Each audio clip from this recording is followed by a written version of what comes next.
1980년 8월 17일 호주 북부 준주의 사막지역 울루루 캠핑장에서 생후 구조된 아자리아 챔벌린이 실종되는 사건이 발생했습니다. 어머니 린디 챔벌린은 야생 들개인 딩고 한 마리가 텐트 안으로 침입하여 아기를 물고 밖으로 달아나는 모습을 목격했다고 경찰에 증언했습니다. 아기의 울음소리를 듣고 텐트로 달려갔던 부모는 침구가 흐트러져 있고 아기가 사라진 것을 발견한 즉시 주위 사람들에게 도움을 요청하며 수색을 시작했습니다. 현장에 있던 관광객들과 현지 경찰, 호주 원주민 추적자들이 동원되어 수색 작업을 벌였으나 아기의 시신은 발견되지 않았습니다.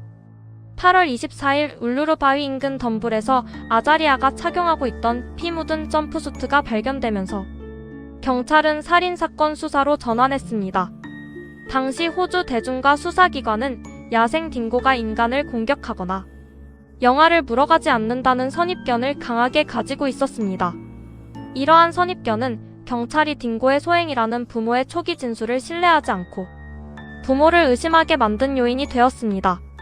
수사 당국은 직접적인 물증인 시신이 없는 상태에서 부모의 평소 종교적 배경과 사건 직후의 행동 양식을 분석하며 의심을 키웠습니다. 챔벌린 부부는 제7일 안식일 예수 재림교 신자였으며 아버지는 해당 교회의 목사였습니다.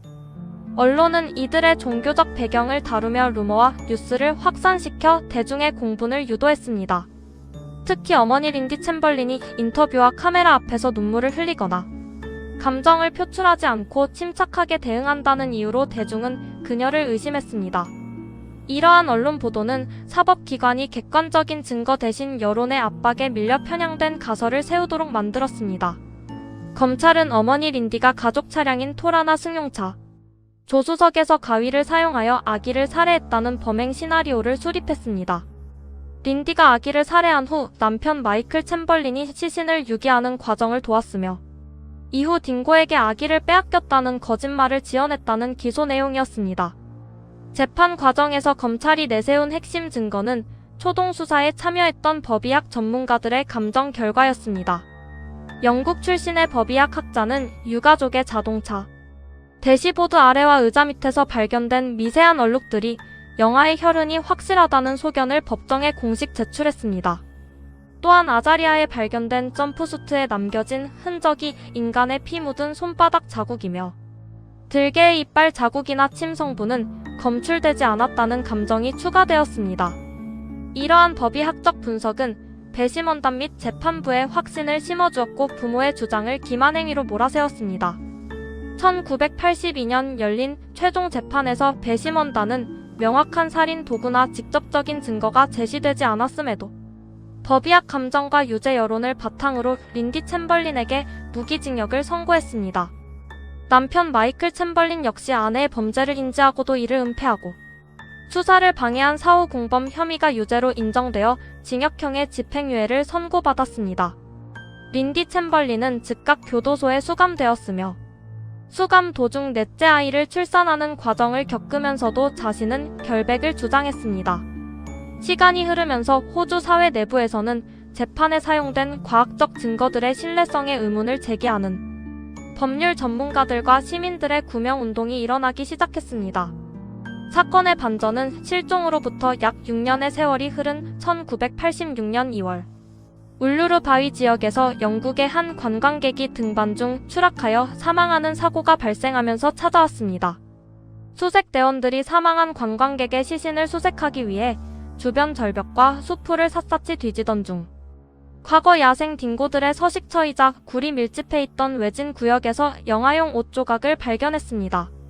정밀 검사 결과 이 옷은 아자리아가 실종되던 날 밤 점프수트 겉에 추가로 입고 있었으나 그동안 행방을 알 수 없었던 매티니 재킷으로 최종 확인되었습니다.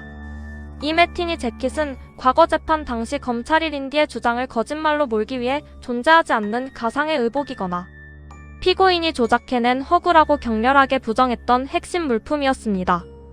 딩고굴 근처에서 발견된 아기의 실제 재킷은 아자리아가 텐트에서 야생 동물에 의해 실제로 끌려갔음을 증명하는 물리적 증거였으며 기존의 모든 법의학적 가설을 완벽하게 무너뜨렸습니다. 결정적 증거가 출현하자 호주 정부는 즉각 특별왕립위원회를 구성하여 재판에 사용되었던 과거의 모든 법의학 증거물들에 대한 전면적인 재조사와 정밀 검증을 명령했습니다.